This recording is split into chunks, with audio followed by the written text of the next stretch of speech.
परवाह नहीं थी कि मैं कहाँ जाता हूँ जब तक मैं उसे शर्मिंदा न करूँ। मेरे पिता अभी भी अपने दोस्तों के साथ गहरी बातों में लगे हुए हैं, बिल्कुल बेखबर। पार्टी खत्म होती है। मेरी माँ मुझे गाड़ी की चाबी देती है और मुझे पार्किंग में इंतजार करने को कहती है जब तक वह मेरे पिता को वहां से ले जाती है। मैं अंडरग्राउंड पार्किंग में नीचे जाता हूँ। मुझे अपने पिता की गाड़ी मिलती है और मैं अंदर बैठने ही वाला होता हूँ जब मैं लिडिया और विंसेंट को गुस्से में बात करते देखता हूँ।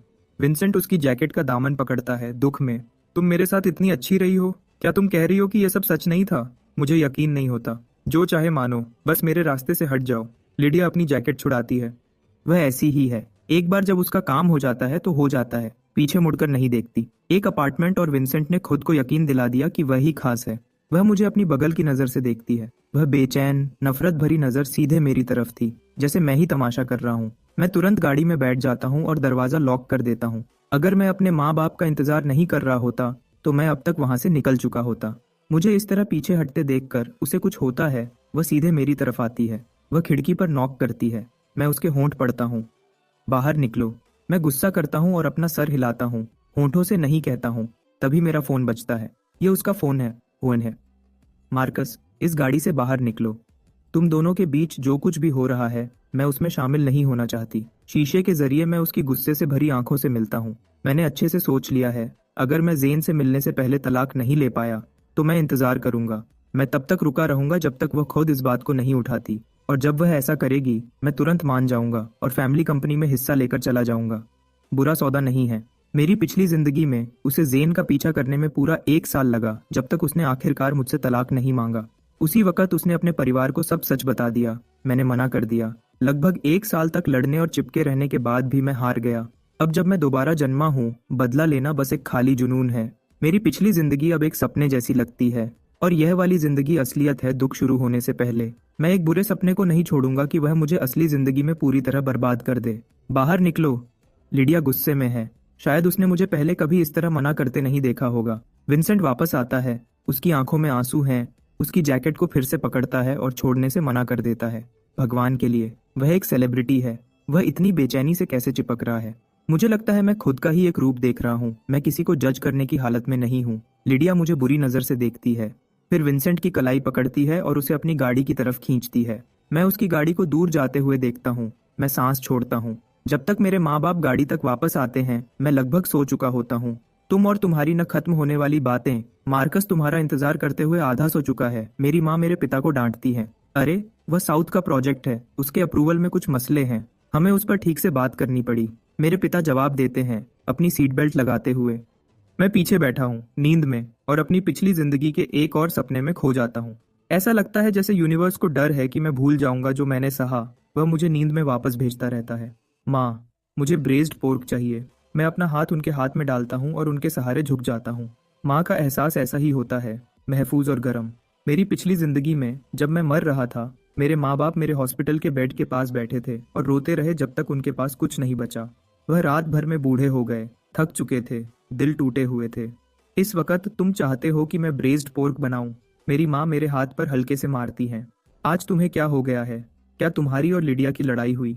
तुम तो वैसे भी मुश्किल से घर आते हो। क्या मैं बस एक प्यार में पागल बेवकूफ था? मैं उन्हें देखकर मुस्कुराता हूँ। अब से मैं एक अच्छा बेटा बनना चाहता हूँ। मेरे आसपास सबको हमेशा पता था कि मैं लिडिया के बारे में क्या महसूस करता था, एक तरफा। तो यह सुनकर मेरी माँ सच में हैरान होती है। मेरे पिता ने लगभग गाड़ी को मोड़ दिया।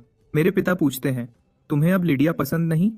पसंद है, मैं जवाब देता हूँ, लेकिन इसका मतलब ये नहीं कि मैं उसे छोड़ नहीं सकता। मैं उसे कभी रोक नहीं पाता। वह कभी मेरी थी ही नहीं। वह जेन की है, वह जवान, तेज, खूबसूरत आदमी। डैड, हमारी शादी को 5 साल हो गए हैं।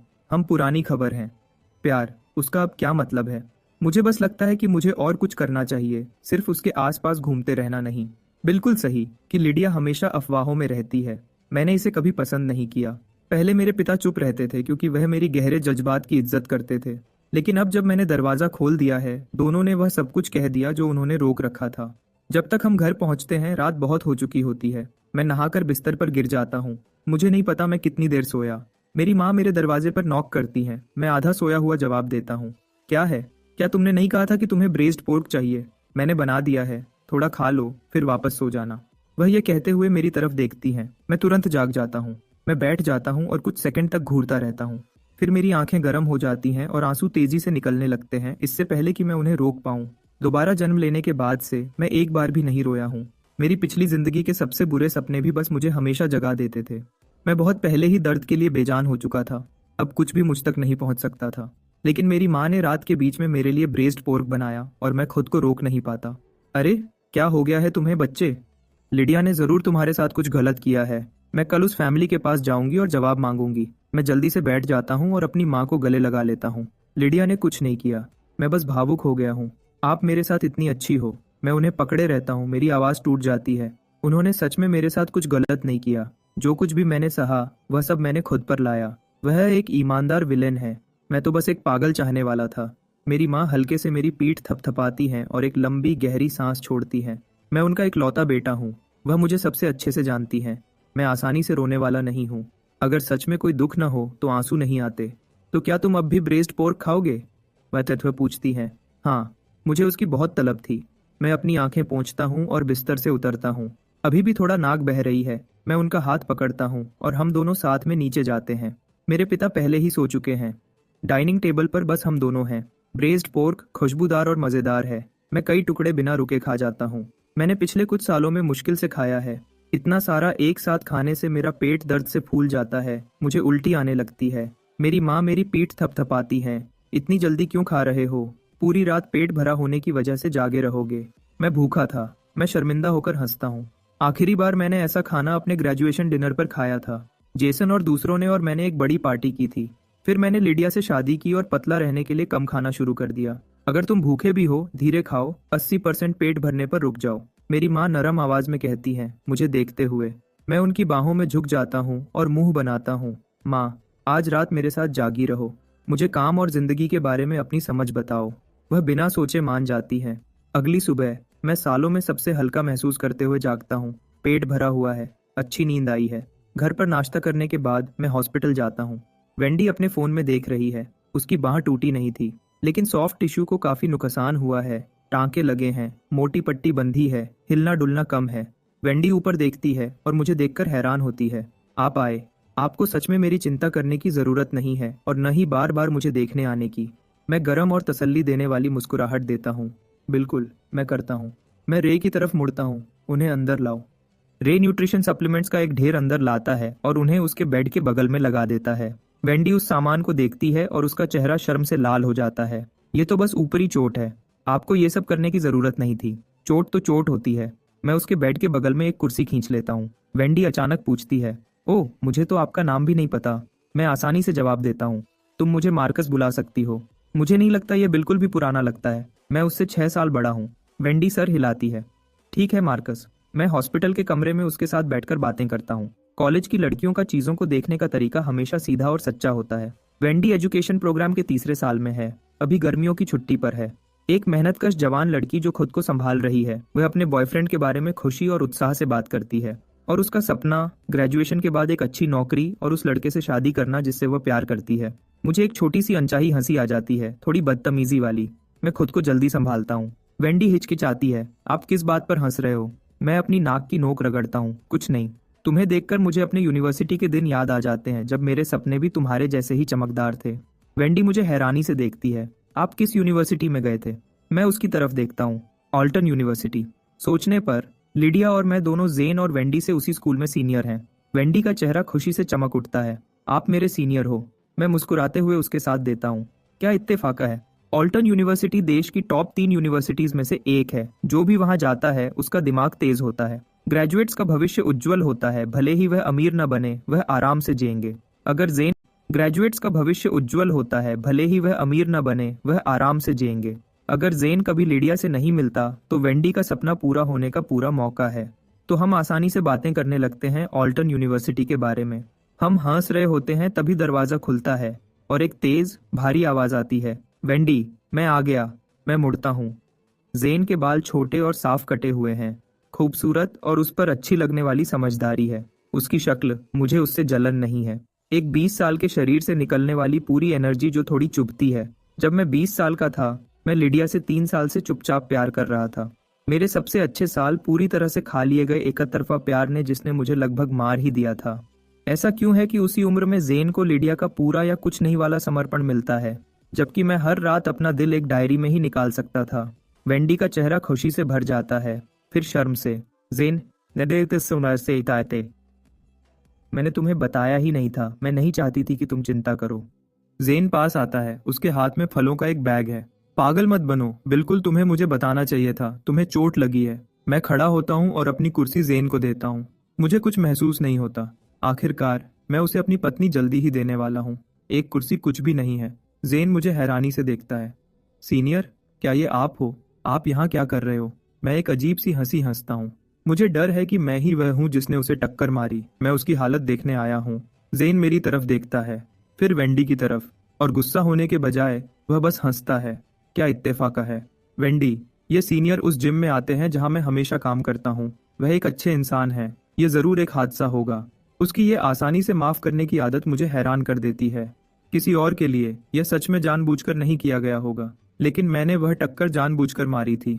वेंडी शर्माते हुए अपना सर खुजाती है। मुझे पता है मार्कस ने जानबूझकर नहीं किया होगा। उन्होंने तो मुझे ज्यादा पैसे भी दिए। मुझे बुरा लगा। जेन तुरंत अपना फोन निकालता है। ये नहीं हो सकता, जो सही है वही दो। मार्कस, मुझे बाकी पैसे वापस ट्रांसफर करने दो। मुझे लगता है ये उसका ये रवैया है कि पैसे उसके लिए कुछ नहीं है जो लिडिया को उसकी तरफ खींचता है। एक जवान आदमी जिसमें लालच का कोई निशान नहीं, बस साफ ईमानदार आंखें। मुझे उसकी तारीफ करनी पड़ेगी। हर बार वह मेरे डिजाइनर कपड़ों को बेकार महसूस करा देता है। मैं शांति से मना कर देता हूँ। ऐसी चीज के लिए कोई तयशुदा रकम नहीं होती। वेंडी की बाह पर निशान पड़ेगा। उसे वह मिलना चाहिए जो मैंने उसे दिया। तुम भी अपना वक्त एंजॉय करो। मैं मुड़ता हूँ और बाहर चला जाता हूँ। ये बेफिक्री का वक्त जो ये जवान जोड़ा साथ बिता रहा है, ये ज्यादा देर नहीं चलेगा। शायद 2 हफ्तों में लिडिया की एंट्री होगी। जेन उसका निशाना होगा और वेंडी फिर कभी इतनी खुश नहीं होगी। इस तरह सोचने पर लिडिया सच में बहुत जालिम है। हॉस्पिटल से निकलने के बाद मैं रे से मुझे क्रेस्टवुड मैनर वापस ले जाने को कहता हूँ, वह जगह जहाँ लिडिया और मैं रहते हैं। मेरी जड़ी बूटी की दवा के पैकेट्स वहाँ हैं, मुझे उन्हें लेना है। मैं उन्हें घर पर रोज बनाकर पीऊंगा। अपनी माँ के खाने के साथ मुझे 1 महीने के अंदर 10 पाउंड मसल बना लेनी चाहिए। दवा के पैकेट्स अभी भी लिविंग रूम की टेबल पर रखे हैं, बिना छुए। क्या लिडिया कल रात घर आई थी? और विंसेंट के साथ क्या हुआ, मुझे कुछ नहीं पता। जैसे ही मैं पैकेट्स उठाता हूँ और दरवाजे की तरफ बढ़ता हूँ, लिडिया की परछाई सीढ़ियों पर दिखती है। वह ऊपर से मुझे नीचे देखती है। उसकी आंखों में नाखुशी है। वह फिर से घर क्यों है? आमतौर पर वह हर 3 महीने में एक बार आती है। मैं शांति से उसकी तरफ देखता हूँ। तुम विंसेंट के पीछे गए थे। मैंने तुम्हारी पिछली किसी भी अफवाह में दखल नहीं दिया। मैं इस पैटर्न को तोड़ना नहीं चाहता था। लिडिया के चेहरे पर कोई भाव नहीं है। ऐसा है तो उनका सोर्स बंद हो रहा है। इंटरनेट पर फैली अफवाहें सब इत्तेफाक है। तो उसे हमेशा से पता था कि मैं क्या कर रहा हूँ, और उसने मुझे कभी नहीं रोका, क्योंकि वह आदमी उसके लिए बस मनोरंजन थे। जेन जैसा कुछ नहीं था। मेरी पिछली जिंदगी में सिर्फ एक बार उससे बात करना चाहना ही लिडिया के लिए मुझे टुकड़े टुकड़े करने के लिए काफी था। मैं इससे मना नहीं करूंगा। तुमने उन सबको पैसे और मौके दिए। वह शादी की जायदाद में आता है। अपने तरीके से कुछ वापस लेना ठीक लगता है। लिडिया सीढ़ियों से नीचे आती है। पूरे कमरे पर उसका दबाव है। तो तुमने कल रात जब उसे देखा तो सीधे विंसेंट से बात क्यों नहीं की? मैंने उसे एक अपार्टमेंट दिया, उसका आधा तुम्हारा है। क्या उसे कुछ हो गया है? मैं गुस्सा करता हूँ। वह मुझ पर इस तरह बातें क्यों बर्बाद कर रही है? और ज्यादा से ज्यादा 1 साल में वह खुद तलाक मांगेगी। वह मुझे एक बड़ी दौलत देगी। मैं एक अपार्टमेंट की परवाह क्यों करूंगा? मैं जाने के लिए बढ़ता हूँ। मैंने इस बात को मान लिया है, विंसेंट पहला नहीं है और न ही आखिरी होगा। मैं उन सबके साथ नहीं चल सकता। मुझे बस रे को पैकेट्स लेने भेज देना चाहिए था। जब मैं दरवाजे से बाहर निकलता हूँ तभी मुझे उसकी ठंडी नजर हटती हुई महसूस होती है। मैं दवा के पैकेट्स पीछे की सीट पर फेंक देता हूँ और रे से गाड़ी चलाने को कहता हूँ। मेरे डैड की गाड़ी घर के बिल्कुल बाहर खड़ी है। जैसे ही वह अंदर आते हैं और मुझे घर पर देखते हैं, वह मुझे घूरते हैं और अपना फोन मेरे चेहरे पर कर देते हैं। ये गड़बड़ देखो। मैं देखता हूँ, हेडलाइन में लिखा है, उभरता हुआ स्टार विंसेंट लिडिया ग्रुप की सीईओ लिडिया के साथ देखा गया। दोनों ने किसी भी रोमांटिक रिश्ते से मना किया। अगर सच में उनके बीच कुछ चल रहा है, ये रोमांस नहीं होगा, ये एक अफेयर होगा। मैं फोन अपने डैड को वापस देता हूँ और उन्हें शांत करने की कोशिश करता हूँ। अरे, ये सब बनाया हुआ है। आप लिडिया को जानते हो, वह एक बिजनेस वुमेन है। ये सब तो उसके काम का हिस्सा है। मेरे डैड गुस्से में हैं और तुम अभी भी उसकी तरफदारी कर रहे हो। मैं उसकी तरफदारी नहीं कर रहा। मैं बस इस बात पर इस बूढ़े आदमी को गुस्सा नहीं होने दे सकता। मैं अपनी बाहें ऊपर करता हूँ। तो चलो अभी उसे सबका सिखाते हैं। मैं तुम्हारे साथ हूँ। हम दोनों बाप बेटा मिलकर उसे नीचे गिरा देंगे। मेरे डैड का चेहरा गुस्से से काला हो गया है, लेकिन जैसे ही मैं यह कहता हूँ वह एक बड़ी मुस्कुराहट देते हैं। तुम हमेशा बकवास करते हो। मैं अपना हाथ उनके हाथ में डालता हूँ और उन्हें आगे बढ़ाता हूँ। चलो डैड, इस बात को अपने ऊपर हावी मत होने दो। सोचो लिडिया ग्रुप लोकल इकोनॉमी को कितना आगे बढ़ाता है। क्या इससे चीजें साफ नहीं होती? इस बात से मेरे डैड लिडिया की अच्छाइयों को फिर से समझने लगते हैं। तुम्हारी बात सही है। हाल ही में उसने एक स्कूल को सिंथेटिक रनिंग ट्रैक डोनेट किया है। ये कम्युनिटी को वापस देने जैसा है। मैं जल्दी से बोलता हूँ। बिल्कुल। जब हम बातें कर रहे होते हैं मेरी माँ ने टेबल लगा दी है। हमें लंच के लिए बुला रही हैं। हर डिश मेरी पसंद की है। यह एक गरम आरामदायक खाना है। लेकिन मेरे डैड को ऑफिस वापस जाना है। तो दोपहर में बस हम दोनों हैं, मैं और माँ। उसकी कुछ सहेलियां महजोंग खेलने आती हैं। चारों औरतें टेबल के आसपास बातें कर रही हैं और खेल रही हैं। मैं सोफा पर लेट जाता हूँ और न्यूज आर्टिकल निकालता हूँ। विंसेंट बताता है कि वह दोनों बस दोस्त हैं। लिडिया एक प्रोडक्शन में इन्वेस्ट करने का प्लान बना रही है, इसलिए वह प्रोजेक्ट पर बात करने के लिए अक्सर मिलते रहे हैं। लगता है लिडिया फिर से अपना पर्स खोल रही है। वह ऐसी चीजों में हमेशा उदार रही है। बिना एहसास हुए मैं सोफा पर सो जाता हूँ और जेसन का फोन है जो मुझे जगा देता है। अंदाजा लगाने की जरूरत नहीं, वह मुझे बाहर ले जाने के लिए फोन कर रहा है। जेसन दूसरी तरफ से चिल्ला रहा है, मार्कस यहाँ आ जाओ, ड्रिंक्स और खूबसूरत औरतें। मैं आमतौर पर पूछता हूँ, कितनी खूबसूरत? जेसन अपनी आम बढ़ी चढ़ाई तरीके से बोलता रहता है, सीधी बात, बहुत खूबसूरत। जल्दी यहाँ आओ। एरन पहले ही यहाँ है। शॉन एक शो के लिए शहर से बाहर है, वह नहीं आ सकता। जब से उन्हें पता चला है कि मैं लिडिया से तलाक लेना चाहता हूँ, ये लोग बारी बारी से मुझे बाहर निकाल रहे हैं। चाहे वह डिनर हो, करियोके हो या शॉपिंग हो, वह मुझे कभी शांत नहीं बैठने देते। मुझे पता है कि उन्हें चिंता है कि मैं टूट जाऊंगा। वह मेरा ध्यान हटाने की कोशिश कर रहे हैं। और सच कहूँ तो मुझे इसकी जरूरत है, वरना मेरा दिमाग मेरी पिछली जिंदगी में हुई सब चीजों पर वापस चला जाता है। मैं फोन काट देता हूँ और जेसन ने पहले ही मुझे एड्रेस भेज दिया है। आधे घंटे बाद मैं दरवाजे से बाहर निकलता हूँ, फ्रेश महसूस करते हुए। जेसन ने शहर के लगभग हर क्लब में काम किया है, बड़े और छोटे। उसे बिल्कुल पता है कि सबसे अच्छी ड्रिंक्स कहाँ मिलती हैं और सबसे खूबसूरत औरतें कहाँ जाती हैं। जो औरतें वह आज रात लाया है वह सच में बहुत अच्छी हैं। वह छोटी मोटी सेलिब्रिटीज जैसी लगती हैं। मैंने थोड़ी ज्यादा पी ली है, मेरा पेट खराब हो रहा है।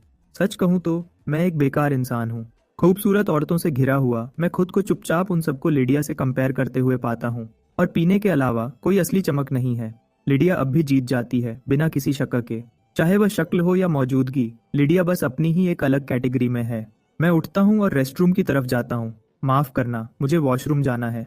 मेरे बगल में बैठी औरत तुरंत पीछे आती है और मुझे सहारा देने के लिए हाथ बढ़ाती है। मैं पीछे नहीं हटता। एक बार जब मैं रेस्टरूम में होता हूँ मुझे बहुत उल्टी आती है। मैं अपना मुंह धोता हूँ और चेहरे पर पानी मारता हूँ बाहर निकलने से पहले। वह अभी भी इंतजार कर रही है। क्या मुझे आपका नंबर मिल सकता है?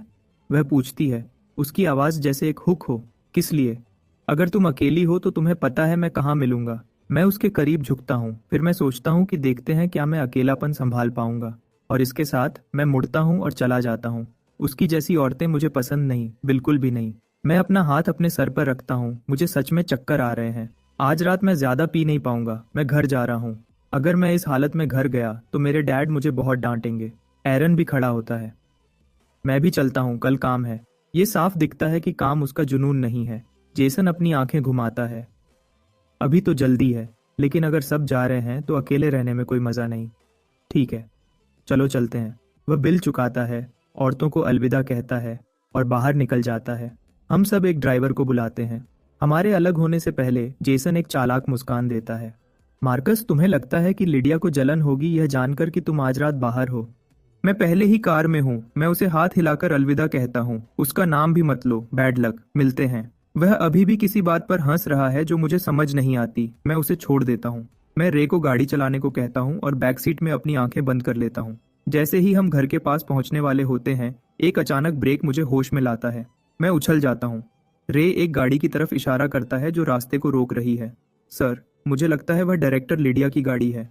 लिडिया मेरी घर जाने वाली एक लौटी सड़क के बीच में क्यों खड़ी है? मैं अपनी कनपट्टियां उमलता हूँ। ठीक है रे, मेरी गाड़ी लो और घर जाओ। रे मुड़ता है और पल भर में चला जाता है। यहाँ से सिर्फ 5 मिनट की पैदल दूरी है। मैं गाड़ी के चारों तरफ घूमकर पैदल घर की तरफ चलने लगता हूँ। लिडिया बाहर आती है और मेरे रास्ते में खड़ी हो जाती है। वह बहुत गुस्से में लग रही है। उसकी आंखों में गुस्सा चमक रहा है। तुम्हें कुछ बताना पड़ेगा। वह अपना फोन मेरे चेहरे पर धक्का देती है। यह बार के रेस्टरूम के बाहर मेरी एक फोटो है जिसमें मैं जानबूझकर उस औरत के करीब जा रहा हूँ। चेहरा लगभग छू रहा है। ऐसा लग रहा है जैसे कुछ चल रहा है। मैं और करीब से देखता हूँ। जेसन ने पोस्ट किया है और उसकी कैप्शन में लिखा है, समुंदर में बहुत मछलियां हैं। मेरा लड़का मार्कस आखिरकार आगे बढ़ गया है। मैं गलती से हंस देता हूँ। यह तो सच में राइम करता है। लिडिया अपने दांत पीसती है और मेरा नाम गुस्से से लेती है। उसका खूबसूरत चेहरा बर्फ जैसा ठंडा है। मार्कस। मैं सीधा खड़ा होता हूँ और पलटकर कहता हूँ, क्या तुमने ही नहीं कहा था कि हम दोनों अपनी मर्जी से कुछ भी कर सकते हैं? लिडिया एक ठंडी हंसी हंसती है। अपनी मर्जी से करो, लेकिन तुम्हें किसने कहा था कि इसे पब्लिक करो? मैं लगभग भूल गया था कि हमारा सोशल सर्कल एक ही है। उसकी सहेलियों ने वह पोस्ट देखा होगा। एक औरत का घमंड बस इतना ही सह सकता है, खासकर लिडिया जैसे रुतबे वाली औरत का। हैरानी नहीं कि जेसन पूरी रात उस चालाक मुस्कान के साथ था। उसने ये जानबूझकर किया था, बस उसे परेशान करने के लिए। मेरा सर सच में घूम रहा है। मुझ में बहस करने की ताकत नहीं है। ठीक है, अगली बार मैं जेसन को कहूंगा कि वह इसे सोशल मीडिया पर न डाले। और इसके साथ मैं जाने के लिए मुड़ता हूँ, लेकिन लिडिया मेरा हाथ इतनी जोर से पकड़ती है कि मुझे अपनी हड्डियों में महसूस होता है। मैं दर्द से चीख निकलता हूँ और बिना सोचे नीचे झुककर उसकी बाजू पर काट लेता हूँ। वह मेरी हरकत से इतनी हैरान हो जाती है कि वह जम जाती है और मुझे काटने देती है। उसकी बाजू मजबूत और शेप में है। वह आखिरकार होश में आती है, मुझे झटक देती है और मेरी गर्दन के पीछे से पकड़ लेती है। क्या तुम पागल हो गए हो? मुझे एक बिल्ली की तरह गर्दन से उठाकर। उसकी बाजू पर एक बिल्कुल सही दांत का निशान है। मैं उसे गहरी शांत आंखों से देखता हूँ और एक कड़वाहट जो मैं कहीं नहीं रख सकता मेरे अंदर उठती है। मैंने उसे इतने सालों तक प्यार किया बिना एक भी निशान छोड़ने के, लेकिन जेन जो बाद में आया उसने अनगिनत निशान छोड़ दिए। मैंने अपनी पिछली जिंदगी में इसे एक से ज्यादा बार देखा था। यह निशान छोड़ना एक कमी को पूरा करता है जो मैं कभी पूरा नहीं कर पाया। मैं अपने मुंह का कोना पोंछता हूँ। खून का हल्का सा स्वाद है। तुम्हें मुझसे सवाल करने का कोई हक नहीं है। इतने सालों से तुम और दूसरे लड़कों के बारे में अफवाहें। क्या मेरी इज्जत नहीं गई? क्या किसी ने मुझ पर हंसा नहीं? लिडिया मुझे ठंडी नजर से देखती है। क्या तुमने खुद ही यह सब नहीं किया? क्या किसी ने तुम्हें अपने दादा के सामने मुझसे शादी करने के लिए मजबूर किया था? बिल्कुल नहीं। तब अगर किसी ने मुझे रोकने की कोशिश की होती तो मैं उनसे अपनी पूरी ताकत से लड़ता। मैं मानता था कि समय के साथ वह मान जाएगी, कि उसे आखिरकार कुछ महसूस होगा। मैं उसे वापस पलटकर कहता हूँ, तुम सही हो, मैंने खुद ही यह सब किया। लेकिन लोग बदलते हैं। मैंने इसके साथ सुलह कर ली है। मैं बस आजाद होना चाहता हूँ। क्या ये अलाउड नहीं है? लिडिया का जवाब हमेशा की तरह ठंडा है। नहीं, तुमने गलत रास्ता चुना। अब तुम्हें इसकी कीमत चुकानी पड़ेगी। मैं धीरे से सांस छोड़ता हूँ और उसे देखता हूँ। क्या तुम मुझ पर विश्वास करोगी जब मैं कहूंगा कि एक दिन जल्दी ही तुम ही डिवोर्स मांगोगी? तुम्हें इससे ज्यादा कुछ पसंद नहीं होगा कि मैं तुम्हारी जिंदगी से पूरी तरह गायब हो जाऊं। लिडिया मुझे ठंडी लापरवाही से देखती है। मार्कस, तुम किस तरह की फैंटेसी में जी रहे हो? उसकी नफरत बहुत गहरी है। वह खुद को भी तकलीफ देने को तैयार है, बस मुझे और तकलीफ देने के लिए। तुम क्यों नहीं मानती? वह मुझे जाने देगी, मुझे पक्का पता है। लेकिन आज रात मैंने बहुत ज्यादा पी ली है। मैं घर जा रहा हूँ सोने। तुम्हें जाना चाहिए। लिडिया मुझे पकड़ती है और मुझे अपनी गाड़ी में धक्का देती है। गाड़ी मेरे घर से निकल जाती है और क्रेस्टवुड मैनर की तरफ बढ़ती है। मैं उसे गुस्से से देखता हूँ, बेचैन और परेशान। तुम मुझे गलत रास्ते पर ले जा रही हो। मैं कुछ पीछे छोड़ आया हूँ। वह सीधे से पूछती है, क्या छोड़ आए हो? मुझे मुश्किल से यकीन होता है कि मुझे यह कहना पड़ रहा है। मेरी जड़ी बूटी वाली दवा। क्या तुम मर रहे हो? मैं धीरे से हंसता हूँ। इतना ड्रामेटिक कुछ नहीं, मैं बस बहुत पतला हूँ। खुद को थोड़ा ठीक करने की कोशिश कर रहा हूँ। लिडिया के दिमाग में कुछ आता है। उसका चेहरा गहरा हो जाता है। उसके बाद मैं खुद को नींद आने से रोक नहीं पाता। मैं सोचता हूँ कि लिडिया मुझे गाड़ी में ही सोने देगी, लेकिन जब मैं अगली सुबह जागता हूँ तो मैं अपने ही बेड पर होता हूँ। ये दूसरी बार है जब उसने मुझे मेरे कमरे तक उठाया है। ये उसके जैसा बिल्कुल नहीं है। मेरा सर दर्द कर रहा है। मैं खुद को घसीटकर शावर तक ले जाता हूँ, कपड़े बदलता हूँ और आखिरकार थोड़ा इंसान जैसा महसूस करता हूँ। लेकिन अब मुझे भूख लगी है। यह सोचकर कि लिडिया चली गई है, मैं नीचे जाता हूँ कुछ खाने के लिए। सीढ़ियों से आधे नीचे आते ही मैं 2 या 3 लोगों को सोफा पर बैठा देखता हूँ और वह सब एक साथ मेरी तरफ देखते हैं। लिडिया उनके बीच में है। उसके हाथ में ताश के पत्ते हैं। जैसे ही वह मुझे देखती है उसका चेहरा बिल्कुल काला हो जाता है। स्टेला चीखती है, ओ माय गॉड, इधर मत देखो, इधर मत देखो। मैं घबराहट में वापस ऊपर भागता हूँ कपड़े पहनने के लिए और दिमाग में मैंने लिडिया को लगभग 800 बार गाली दी। आजकल उसे क्या हो गया है? क्या वह पागल हो गई है? वह हर दूसरे दिन घर पर आती रहती है। जब तक मैं वापस नीचे आता हूँ वह तीनों पत्ते रख चुके होते हैं और बस बातें कर रहे होते हैं। लिडिया के कुछ खास दोस्तों का एक छोटा ग्रुप है। मैं जानता हूँ कि वह सब कौन है, बस अच्छी तरह से नहीं। वहाँ स्टेला, नाओमी और मोनिका हैं। सब बड़े अमीर परिवारों से हैं। नाओमी अलग है। अपने परिवार के बिजनेस में जाने के बजाय वह मेडिसिन में चली गई। वह सब जानते हैं कि लिडिया को मुझसे कोई एहसास नहीं है और उनकी नज़रों में उन्होंने मुझे कभी उसका पति नहीं समझा। अपनी पिछली जिंदगी में उन्होंने उसे जेन के पीछे जाने में भी मदद की थी। नाओमी को छोड़कर बाकी तीनों मुझे सीढ़ियों से नीचे आते देखते हैं, फिर बिना कुछ कहे मुझे किचन की तरफ जाते देखते हैं। मैं अपने लिए एग नूडल्स का एक बोल बनाता हूँ जैसे वहां कोई और नहीं है। लिडिया खड़ी होती है। चलो चलते हैं। स्टेला और मोनिका सर हिलाती हैं और उसके पीछे बाहर चली जाती हैं। कुछ देर बाद मुझे बाहर गाड़ियों के इंजन स्टार्ट होने की आवाज आती है। मैं अपने नूडल्स स्लर्पिंग करता हूँ, उनके जाने पर एक और नजर भी नहीं डालता। खाने के बाद मैं खुद को ठीक करता हूँ और हॉस्पिटल की तरफ जाता हूँ। आज का मेरा खास काम चेकअप कराना है और वेंडी से मिलना भी है। मैं हॉस्पिटल में रजिस्टर करता हूँ और सब मामूली प्रोसीजर्स से गुजरता हूँ। खुशकिस्मती से कुछ भी सीरियस नहीं, बस थोड़ी सी सूजन है। मैं रिजल्ट्स जेब में रखता हूँ और वेंडी से मिलने ऊपर जाता हूँ। एक खुशमिजाज यंग नर्स आवाज देती है, डॉक्टर नाओमी, क्या आप फ्री हो? डिनर करने चलोगी? मैं अभी वार्ड में घुसा ही था कि मैंने यह सुना।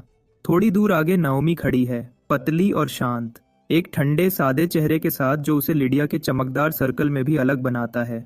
कीचड़ से निकला हुआ कमल। उस सर्कल की हर अमीर लड़की मजे करने में माहिर है, लेकिन नाओमी अकेली है जिसने मेडिसिन चुनी। ज्यादा से ज्यादा वह लिडिया और दूसरों के साथ ड्रिंक्स या गेम्स के लिए जाती है। उसका कभी किसी लड़के से नाम नहीं जुड़ा, और फिर भी वह आखिर में जेन के प्यार में पूरी तरह पड़ जाती है। मैं उसके पास से गुजरता हूँ और वेंडी के कमरे की तरफ जाता हूँ। मेरी हैरानी के लिए जेन वहां फिर से है। जेन वेंडी को अपने हाथों से खिला रहा है। वह उसके हाथ से सीधे अंगूर खा रही है। जेन खुशी से और आसानी से हंसता है। क्या मैं तुम्हें इतना अच्छा ट्रीट करता हूँ और तुम फिर भी हार्ड टू गेट खेल रही हो? वेंडी धूप की तरह चमकती है। क्या मजाक कर रहे हो? मेरा जेन सबसे अच्छा है। मैं दुनिया की सबसे खुशकिस्मत लड़की हूँ। उसकी आंखें पूरी तरह उससे भरी हुई हैं। मैं अपना गला साफ करता हूँ, उनके छोटे से पल को बीच में काटते हुए। वेंडी हैरान लगती है। मार्कस, तुम फिर से आ गए? जेन तुरंत खड़ा हो जाता है मुझे अपनी जगह देने के लिए। मेरी जगह ले लो मार्कस। करीब से जेन के तेज नक्शे और भी ज्यादा आकर्षक लगते हैं। अचानक मुझे याद आता है, नाओमी अभी गई है। मैंने बिना सोचे जेन का हाथ पकड़ लिया और उसे कमरे से बाहर खींच लिया। जेन चौंक जाता है। मार्कस, क्या हो रहा है? वह मेरे पीछे आता है जैसे मैं हॉलवे में चलता हूँ। नाओमी पहले ही गायब हो चुकी है। मैं थोड़ा उदास हूँ। अपनी पिछली जिंदगी में लिडिया ही थी जो जेन से पहले मिली थी, और नाओमी उसे सिर्फ लिडिया के जरिए जानती थी। क्या होगा अगर इस बार नाओमी जेन से पहले मिली? क्या चीजें अलग होती? क्या तुम उसे पहली नजर में पसंद करोगे जैसे लिडिया ने किया था? मैं एक धीमी सांस छोड़ता हूँ और जेन की तरफ शांत मुस्कान के साथ मुड़ता हूँ। छोड़ो, मैं तुम्हें एक बहुत अच्छी डॉक्टर से मिलाने वाला था। जब वेंडी को उसके स्टिचेस निकलवाने होंगे तो वह अच्छी रहेगी बुलाने के लिए। जेन थोड़ा शर्माकर हंसता है।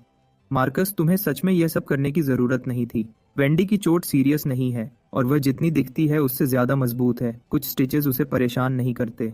उसने सालों तक डांस की ट्रेनिंग ली है। चोट और निशान उसके लिए नए नहीं है। मैं सर हिलाता हूँ, लेकिन मेरे दिमाग में मैं पहले ही प्लान कर रहा हूँ। अगली बार मैं पक्का करूंगा कि जेन और नाओमी एक दूसरे से मिलें। जेन के वहां उसके असली बॉयफ्रेंड के रूप में होने से मेरे पास वेंडी से बात करने के लिए ज्यादा जगह नहीं है, तो मैं कुछ मिनट रुकता हूँ और चला जाता हूँ। वापस आते हुए मैं फार्मेसी पर रुकता हूँ अपनी जड़ी बूटी वाली दवा का स्टॉक भरने के लिए। गाड़ी में वापस आकर मैं रे को फोन करता हूँ। रे, क्या तुमने हाउसकीपर्स का इंतजाम कर लिया है? रे जवाब देता है, हाँ मार्कस, मैं उन्हें अभी ला रहा हूँ। आधे घंटे बाद मैं क्रेस्टवुड मैनर वापस पहुंचता हूँ। रे मुझसे पहले वहां पहुंच गया था। हाउसकीपर्स पहले ही अपनी जगह पर हैं। हर कोई अपने काम में बिजी है। रे ऐसे काम बिल्कुल वैसे ही संभालता है जैसे मुझे पसंद है। जब मैं अंदर जाता हूँ, रे मुझे हाउसकीपर से मिलवाता है। वह थोड़ा झुककर एक साथ मुझे ग्रीट करती है। नमस्ते सर। मैं सर हिलाता हूँ और जड़ी बूटी वाली दवा सबसे शांत दिखने वाली को देता हूँ। इसे बनाओ और जब तैयार हो जाए तो मुझे लाकर दो। और इसके साथ मैं अंदर आराम करने चला जाता हूँ। थोड़ी देर बाद वह दवा लेकर मेरे पास आती है और अदब से कहती है, सर, आपकी दवा तैयार है। मैं टेबल पर रखे उस गहरे गंदे लिक्विड को देखता हूँ, फिर उसके चमकदार ध्यान देने वाले चेहरे की तरफ देखता हूँ और पूछता हूँ, तुम्हारा नाम क्या है? मेरा नाम लिंडा है सर। मैं उसे अपनी सबसे प्यारी मुस्कान देता हूँ और हाथ हिलाता हूँ। बहुत अच्छा, शुक्रिया लिंडा, बस इतना ही। लिंडा सर हिलाती है और जाने के लिए मुड़ती है, लेकिन मेरी आंखें उस पर टिकी रहती हैं जैसे वह चली जाती है। देखने में और तरीके में लिंडा जेन से 7 या 8 हिस्से मिलती जुलती है। मुझे लगता है कि यह दुनिया कितनी अजीब हो सकती है, जैसे डोमिनोज की एक लाइन जो किनारे पर झूल रही हो। मैंने गलती से जेन की गर्लफ्रेंड से दोस्ती कर ली और अब मैंने जेन की माँ को काम पर रख लिया है। मैं रे को एक मैसेज भेजता हूँ हाउसकीपर्स की फाइल्स मांगने के लिए, और मैं सीधा लिंडा की प्रोफाइल पर जाता हूँ। इमरजेंसी कॉन्टैक्ट आमतौर पर पति या पत्नी होता है। जब मैं वहां लिखा नाम देखता हूँ तो मेरे होंठों का कोना ऊपर उठ जाता है। लिंडा और हैरल्ड, 2 नाम जिन्हें मैं बहुत अच्छी तरह जानता हूँ। जेन और मेरी पिछली जिंदगी की जांच में ज्यादा कुछ नहीं मिला, लेकिन मैं उसके माँ बाप के नाम ढूंढ पाया। ये गेम और भी मजेदार होता जा रहा है। मैं दवा का कप उठाता हूँ, उस पर धीरे से फूंक मारता हूँ और एक धीमी घूंट लेता हूँ।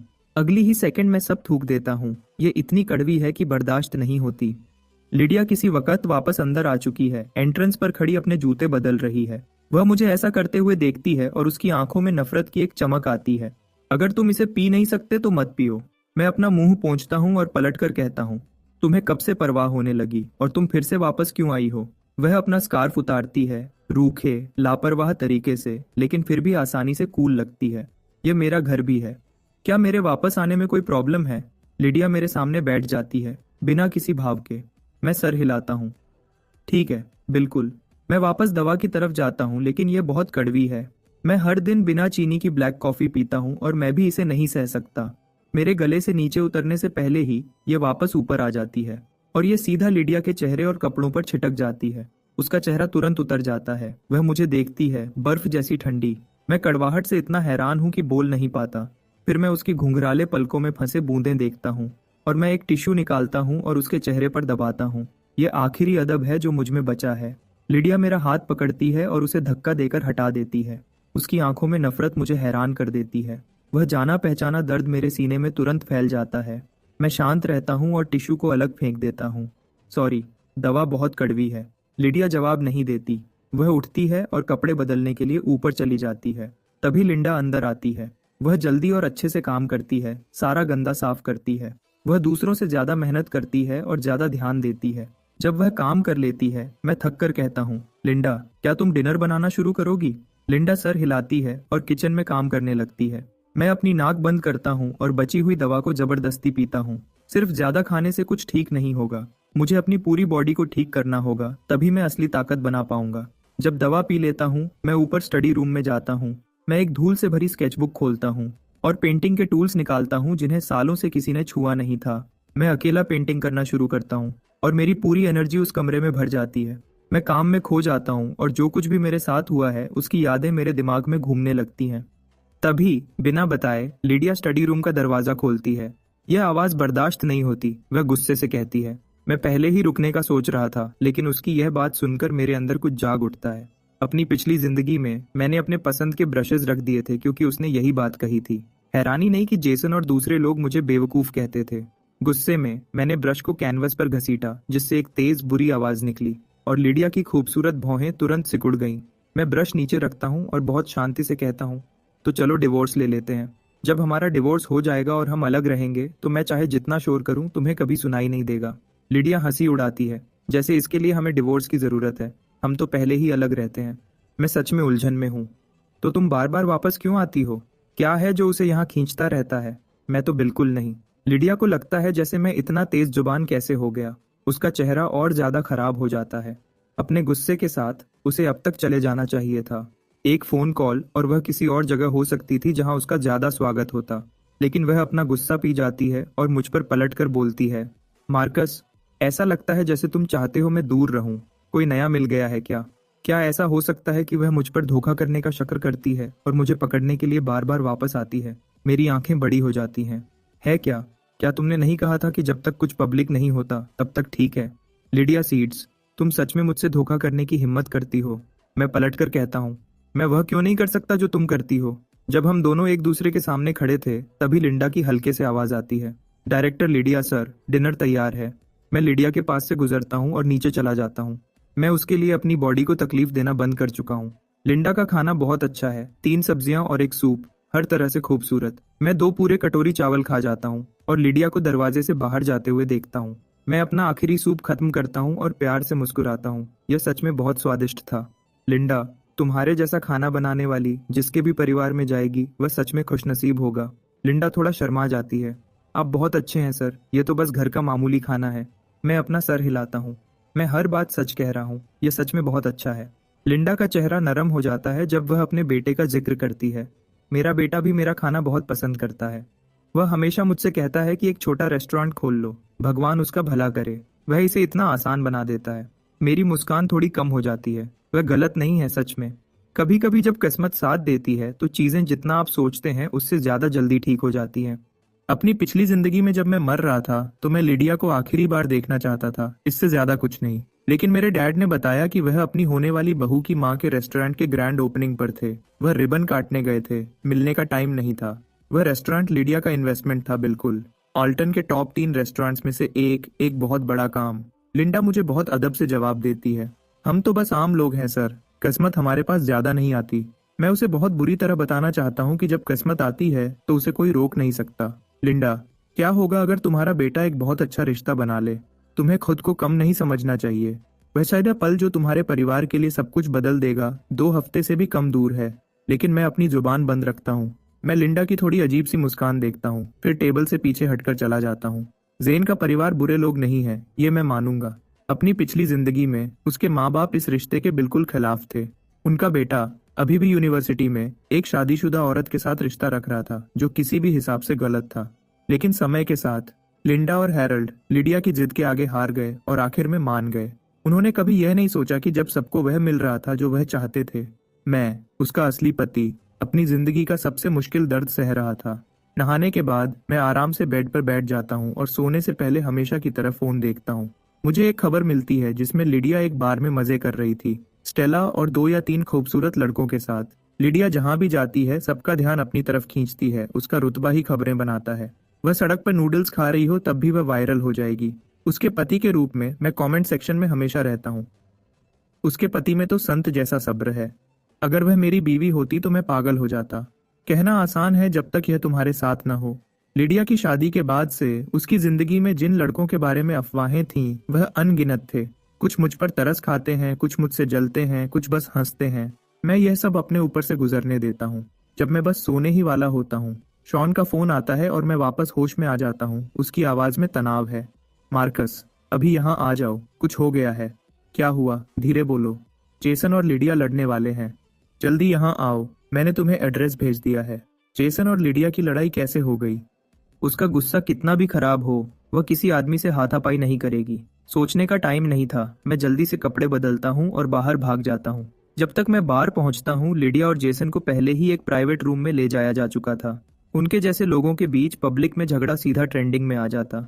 शॉन मुझे देखते ही जेसन की तरफ खींचता है। जेसन अभी भी गुस्से में है, उसकी आंखें लिडिया पर टिकी हैं, जैसे वह पिछली जिंदगी के दुश्मन हो।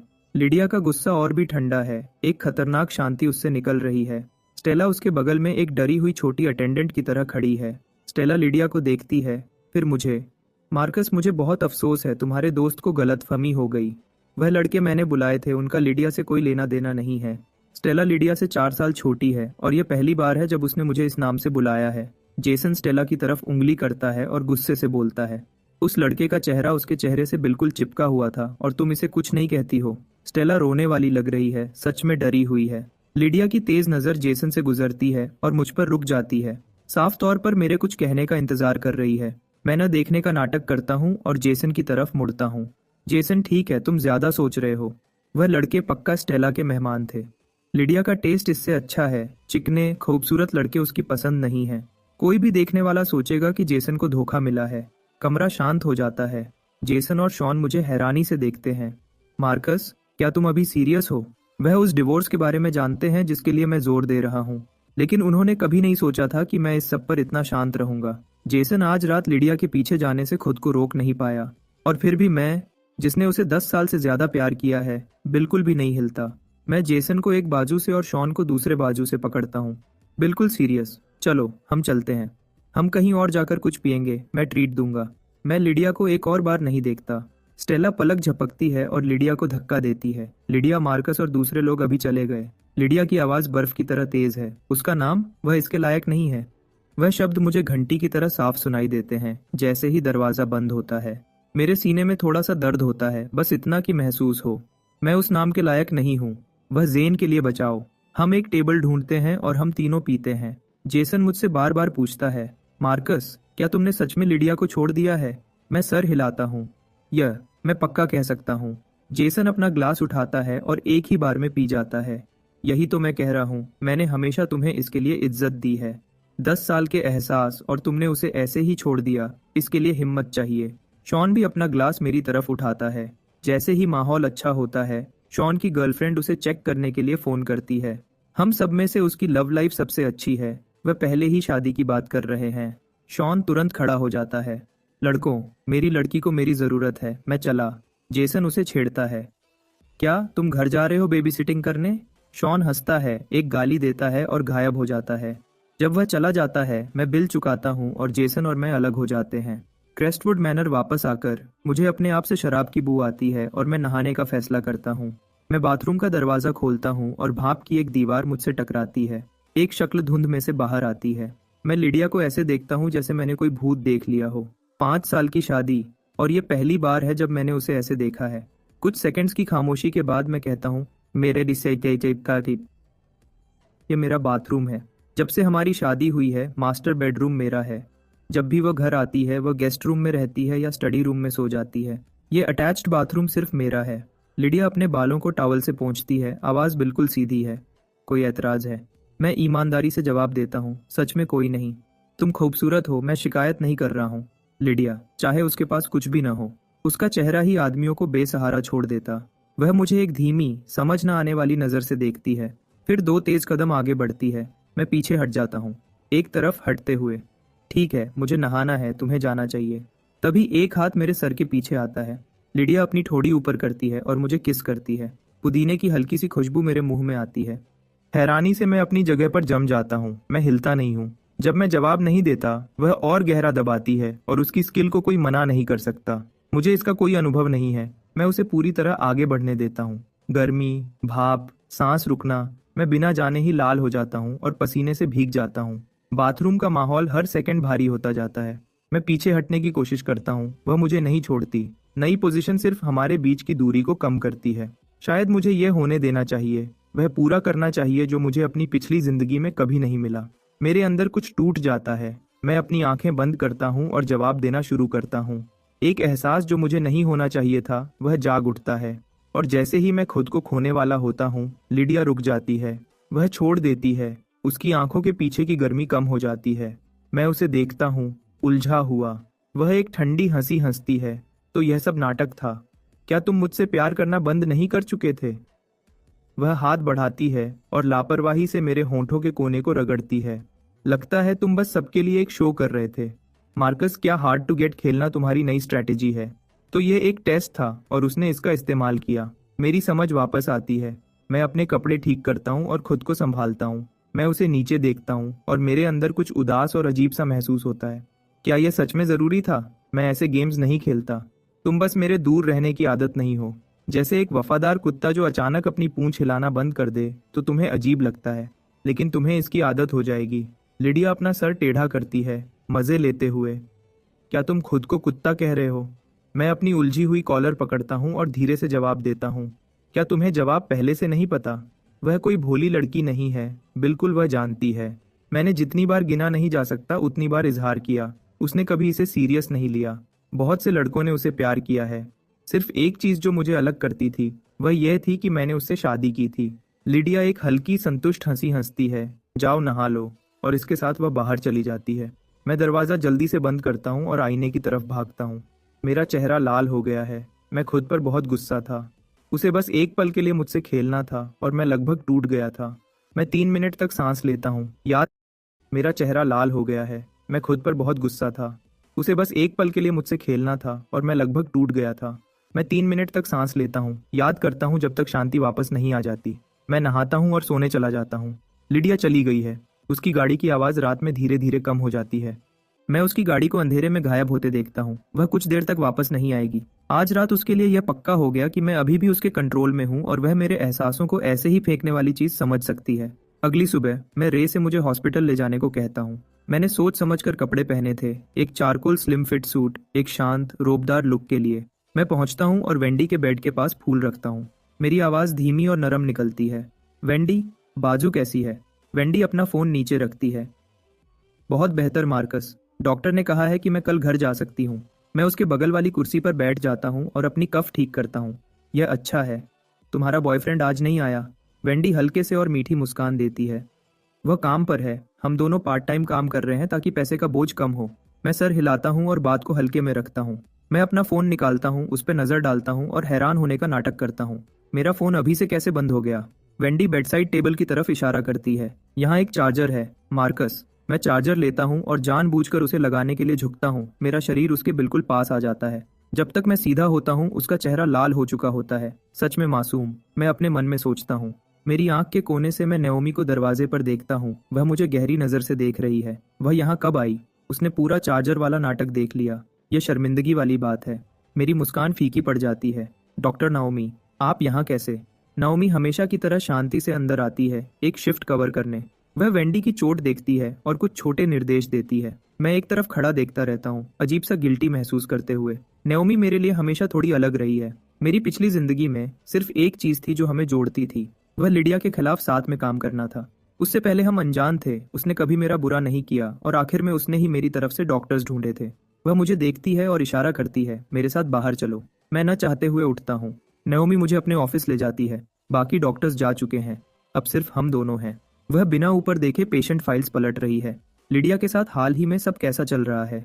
उसके काले बाल सादगी से पीछे बंधे हैं। उसकी गर्दन की हल्की लाइन दिख रही है, उसके चेहरे का साफ एंगल। मैं उसकी नाक की तीखी उठान देखता हूँ। मैं गोलमोल जवाब देता हूँ, हमेशा की तरह। शादियां रुक जाती हैं, इसलिए लोग नयापन ढूंढते हैं, लेकिन उसकी कीमत अक्सर बहुत ज्यादा होती है। नाओमी की आवाज बिल्कुल उसकी तरह शांत और थोड़ी दूर की है। मैं गुस्से से देखता हूँ। तुमने लिडिया से बात क्यों नहीं की? नाओमी फाइल बंद करती है और आखिर में ठीक से ऊपर देखती है। मैंने की है। वह सुनती नहीं। मैं अपनी आवाज में जिद का एहसास भी नहीं करता जब मैं कहता हूँ, तो मैं भी नहीं करूंगा। नाओमी की आंखों में कुछ चमकता है, जैसे मेरी आवाज ने उसे हैरान कर दिया हो। मैं खुद को पीछे खींचता हूँ। तुम उसकी सबसे अच्छी दोस्त हो। तुम सबसे बेहतर जानती हो कि वह इतने सालों से क्या कर रही है। मैंने कभी झगड़ा नहीं किया, कभी तमाशा नहीं किया, कभी हद पार नहीं की। मैंने काफी से ज्यादा कर दिया है। वह लड़की अभी, मैं उससे गलती से टकरा गया था। मैं मिलने आया था, बस इतनी ही बात है। लिडिया के आसपास मेरा बदलना सीधा सा है। मैं इस शादी से बाहर निकलना चाहता हूँ, लेकिन मैं दूसरों के सामने अपना सब्र नहीं खोऊंगा। तलाक हो या न हो, मुझे अभी भी अपनी जिंदगी जीनी है। नाओमी मेरी आंखों में देर तक देखती रहती है, जैसे उसे पूरा यकीन न हो। तभी बाकी डॉक्टर्स ऑफिस में वापस आ जाते हैं। नाओमी नजर हटाती है और हाथ हिलाती है। ठीक है, वह कल डिस्चार्ज हो सकती है। पता नहीं क्यों नाओमी से बात करके मुझे लिडिया से बात करने से ज्यादा घुटन महसूस होती है। लिडिया के साथ मैंने सारी परवाह छोड़ दी है। सबसे बुरा तलाक ही होगा और मैं वैसे भी उसी का इंतजार कर रहा हूँ। लेकिन नाओमी के साथ मुझे लगता है जैसे मैं पकड़ा गया हूँ, जैसे कोई ऐसी चीज जो मुझे नहीं करनी चाहिए थी अब पता चल गई हो। नाओमी के ऑफिस से निकलने के बाद मैं वेंडी के कमरे में वापस जाने का सोच रहा था, ताकि वह शांत अच्छा इंप्रेशन बना सकूं जो मैं बना रहा था। लेकिन मैं रुक गया और मैं मुड़कर सीधा नाओमी के ऑफिस वापस चला गया। मैं उसके सामने बैठता हूँ और अपनी आवाज धीमी करता हूँ। डॉक्टर नाओमी, क्या आप डिनर करना चाहेंगी? लिडिया के साथ मेरी हालत को लेकर हाल ही में मेरे दिमाग में बहुत कुछ चल रहा है। मैं किसी से इस बारे में बात करना चाहता हूँ, जैसे यही असली वजह हो। असल में मैं नाओमी और जेन को जल्द से जल्द एक ही कमरे में लाना चाहता हूँ। नाओमी मुझे थोड़ा हैरान होकर देखती है। हम दोनों ने तो पहले कभी ठीक से बात भी नहीं की, खाना तो दूर की बात है, लेकिन यह उसकी खास दोस्त की शादी की बात है और वह समझती है कि दोनों फैमिलीज के बीच कितना कुछ दांव पर लगा है। एक पल सोचने के बाद वह मान जाती है।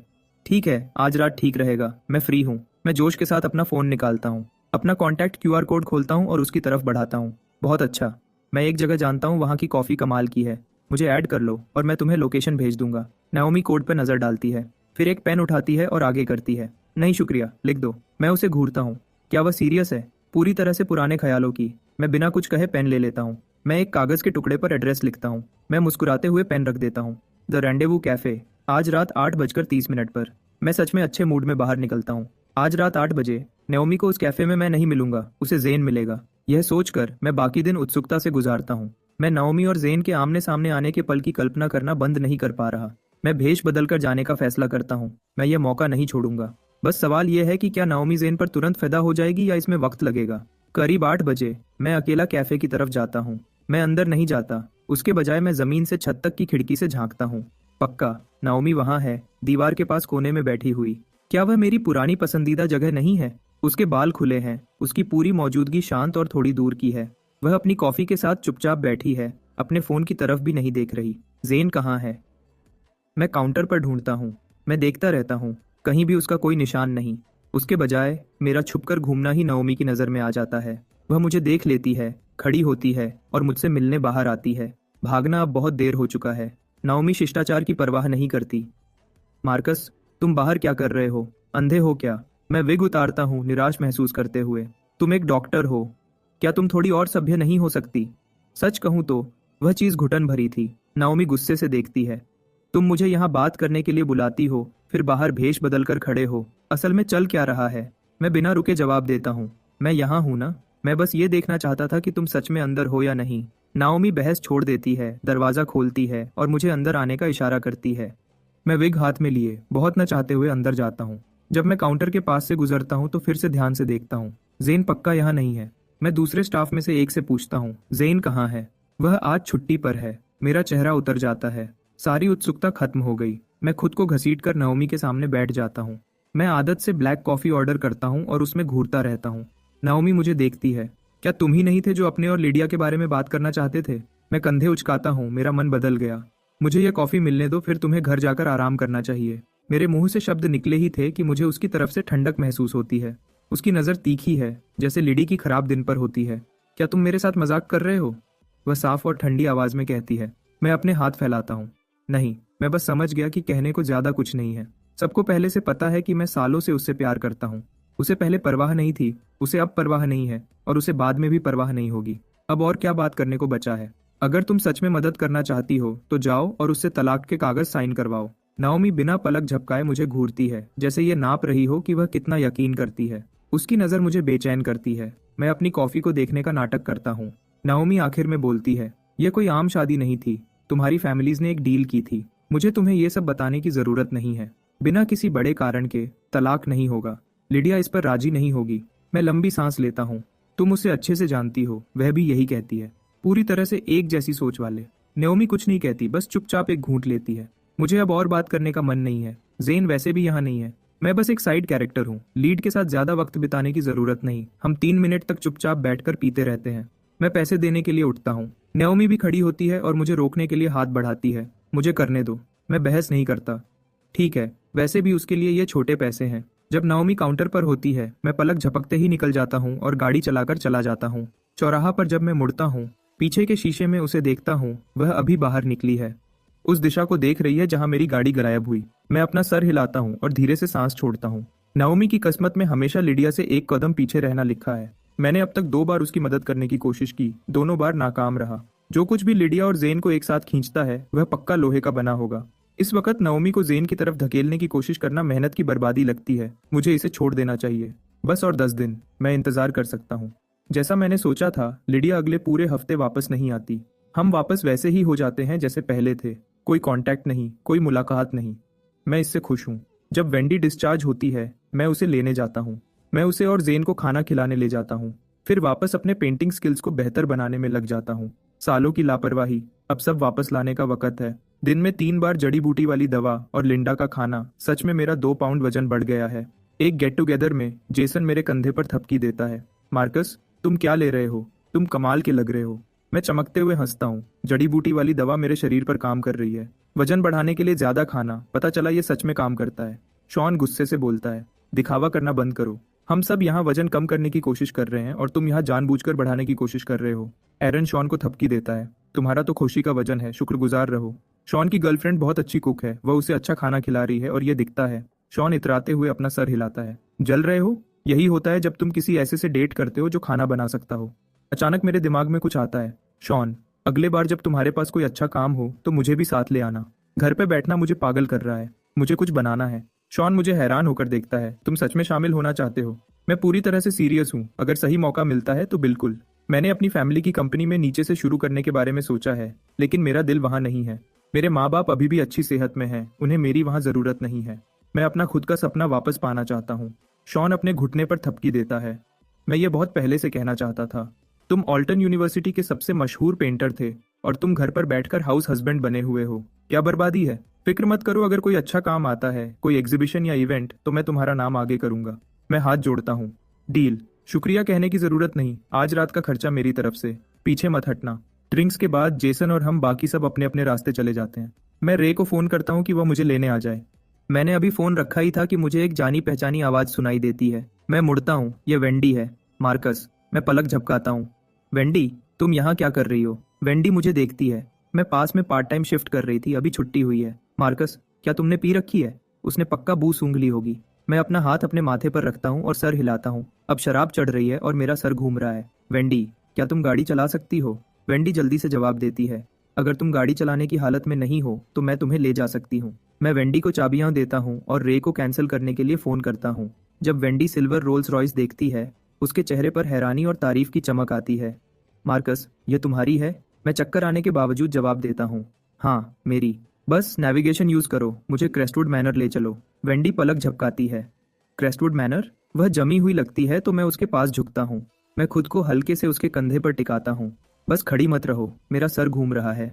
वह अचानक की नज़दीकी जो कुछ और लगती है हमेशा सबसे ज़्यादा असर करती है।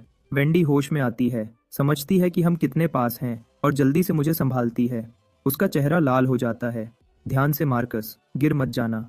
वेंडी और जेन इस मामले में एक जैसे हैं, दोनों में से कोई भी पैसे से नहीं फिसलता। ये जानते हुए भी कि वह किसी अमीर आदमी से बात कर रहे हैं, वह अपना दिमाग ठीक रखते हैं। मैं नशे का नाटक करता हूँ और मुस्कुराता हूँ। वेंडी, तुम बहुत अच्छी हो। तुम्हारा बॉयफ्रेंड किस्मत वाला लड़का है, मेरे जैसा नहीं।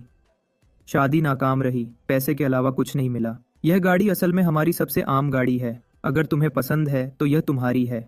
अगर लिडिया दूसरे आदमियों को गाड़ियां और अपार्टमेंट्स दे सकती है तो मैं भी दे सकता हूँ।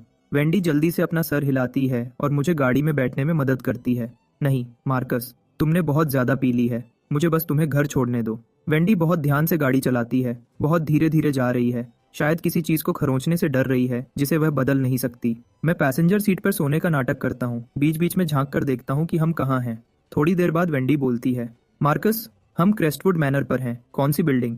मैं आंखें खोले बिना जवाब देता हूँ, बिल्डिंग 8। वेंडी खास बिल्डिंग का नंबर नेविगेशन में डालती है और मुझे मेरे दरवाजे के बिल्कुल सामने तक ले आती है। गाड़ी ठीक से पार्क करती है। मैं अपना वॉलेट निकालता हूँ और उसे कुछ नोट देता हूँ। ये लो, ये ड्राइव के लिए है और थोड़ा एक्स्ट्रा भी। वेंडी रुक जाती है, फिर जल्दी से उसे वापस देने की कोशिश करती है। मार्कस, आपको मुझे पे करने की जरूरत नहीं है, मैं तो बस आपकी मदद कर रही थी।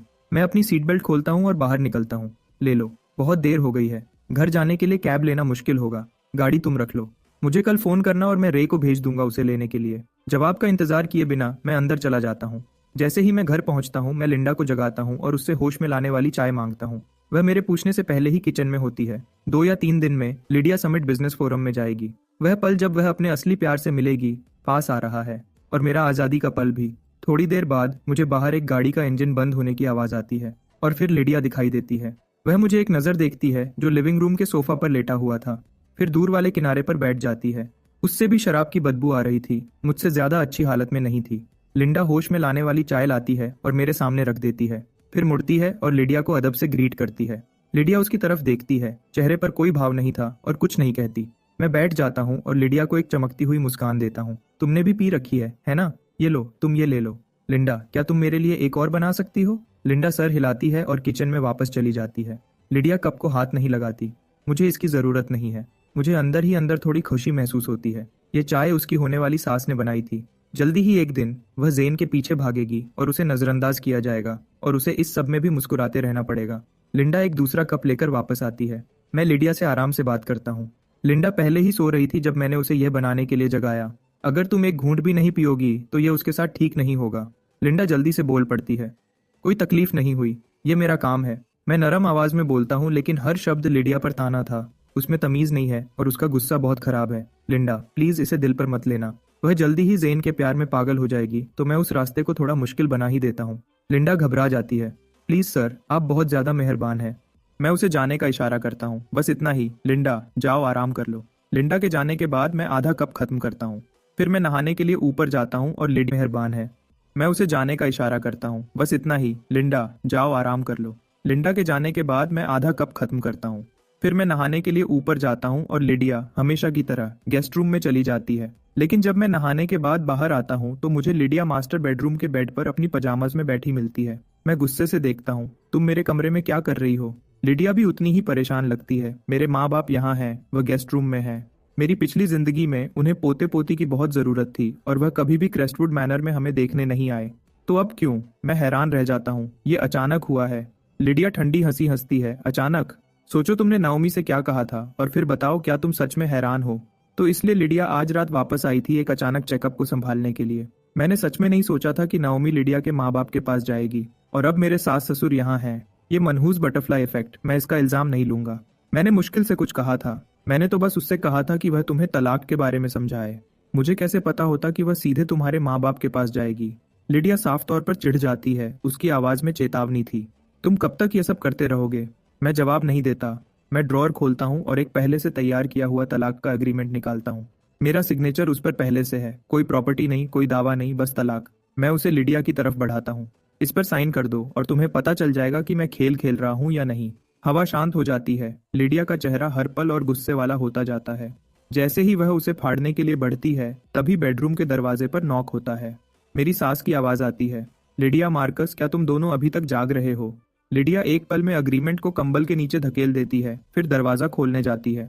इतनी देर हो गई है, तुम लोग सोए नहीं? मेरी सास दरवाजे पर खड़ी थी। हम बस सोने ही वाले थे, लेकिन हमने लाइट जली देखी और सोचा तुम्हें देख लें। मैं उनके पास जाता हूँ, अब नाटक करने का टाइम है। हम भी बस सोने ही वाले थे मॉम। जैसे ही मैं ये कहता हूँ, मैं अपना हाथ लिडिया के हाथ में डाल देता हूँ और उसके कंधे पर झुक जाता हूँ। लिडिया पलक नहीं झपकाती। वह मुझे गुस्से से देखती है और कुछ नहीं कहती। मेरी सास गर्मजोशी से मुस्कुराती है। सच में बहुत देर हो गई है। तुम्हारे पापा को परसों समिट बिजनेस फोरम में जाना है। हम आखिरी पल में ऑल्टन आए थे तो हमने सोचा होटल लेने की बजाय यहीं रुक जाते हैं। मैं सबसे प्यारा चेहरा बनाता हूँ। ये बहुत अच्छा है। हमने आप दोनों को बहुत टाइम से नहीं देखा। जब आप यहाँ हैं तो हम आपको अच्छा खाना खिलाएंगे। इसे एक अच्छी मुलाकात बनाएंगे।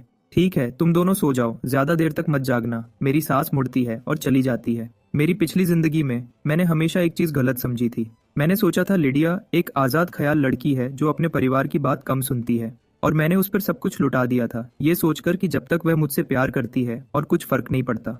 लेकिन फिर मैंने उसे अपने परिवार की मंजूरी के लिए पूरी जान लगाते देखा, और वह भी जेन के लिए। तब मुझे एहसास हुआ कि परिवार उसके लिए सब कुछ था। काश मैंने उसके माँ बाप के साथ एक अच्छा रिश्ता बनाया होता। शायद मैं हारता नहीं। मैंने दरवाजा बंद किया और चैन की सांस ली। फिर मेरी नजर लिडिया से मिलती है और तुरंत एक अजीब सी खामोशी छा जाती है। तुम बेड ले लो और मैं काउच पर सो जाता हूँ, या उल्टा होना चाहिए। लिडिया बिना किसी परवाह के बेड पर गिर जाती है और बेपरवाही से जवाब देती है, परेशान मत हो। क्या तुम्हें सच में लगता है कि हम दोनों में से किसी को कुछ महसूस होगा? मुझे मानना पड़ेगा, लिडिया में दिल दुखाने की असली कला है। मैं एक भी शब्द नहीं बोलता। मैं बस दूसरी तरफ लेट जाता हूँ। ये सिर्फ दूसरी बार है जब हम शादी के बाद एक बेड पर सोए हैं। पहली बार हमारी शादी की रात थी और तब भी उसने मुझे हाथ नहीं लगाया था। हम पीठ से पीठ सटाकर लेटे हैं जैसे दो अजनबी जो बस एक बेड शेयर कर रहे हों। एक पल बाद मैं खामोशी तोड़ता हूँ। क्या तुम मुझे नयोमी का नंबर दे सकती हो? लिडिया कुछ नहीं कहती। मैं उसकी तरफ मुड़कर देखता हूँ। क्या वह पहले ही सो गई है? मुझे गुस्सा आता है। तब उसकी आवाज आती है, ठंडी और बेपरवाह, नहीं। ठीक है। मैं अपनी आंखें फिर से बंद करता हूँ और सोने की कोशिश करता हूँ। तब बाहर से गरजने की हल्की आवाज आती है जैसे तूफान आ रहा हो। एक तेज गरज की आवाज आती है और मैं एक झटके में कंबल अपने सर तक खींच लेता हूँ। लेकिन गरज की आवाज भी लिडिया की आवाज को दबा नहीं पाती, जो तेज और गुस्से वाली थी। मार्कस। मैं कंबल के नीचे से झांकता हूँ और उसके गुस्से वाले चेहरे का सामना करता हूँ। सॉरी, मुझे गरज से डर लगता है। लिडिया के दिल में मेरे लिए कभी भी जरा सी भी नरम जगह नहीं थी।